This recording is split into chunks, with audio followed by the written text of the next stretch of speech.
Thanks, Gretchen. Sure. Thank you. Voter ID laws across the nation could end up having a major impact on the election come November. In Texas, a controversial law requires certain forms of ID to vote, but it also calls for providing the necessary ID free of charge. Shannon Bream, live for us in Washington. So, Shannon, what's the latest in the legal fight over this Texas law? Well, Gretchen, it is just one of many state voter ID laws now being challenged in court, and last week it reached the U.S. Supreme Court. Opponents filed an emergency request trying to block the law, but for now, the justices declined, leaving the law in place. Texas Attorney General Ken Paxton says the state does require specific ID, but tries to make getting it as easy as possible.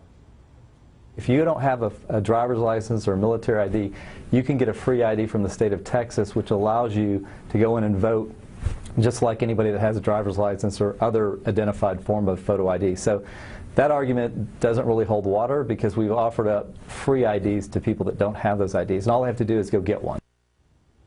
This year, more than a dozen states will have either new or newly beefed up voter ID laws for the first time going into a presidential election. Gretchen? Okay, so what do we know about how voter ID laws impact the specific parties?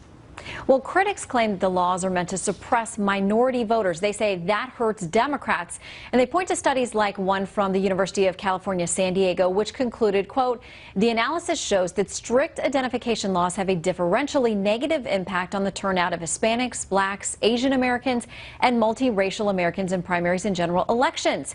We also find that voter ID laws skew democracy toward those on the political right. Well, Texas Governor Greg Abbott, who defended his state's tough law back when he was the Attorney General, says this, quote, voter ID critics turn a blind eye to illegal voting and instead rail against voter ID as discriminatory and disenfranchising. The facts prove otherwise. States with voter ID laws have seen minority vote participation increase, not decrease. So, Gretchen, it's all in who you ask. Yes, it is, like so many other issues. Shannon, thank you.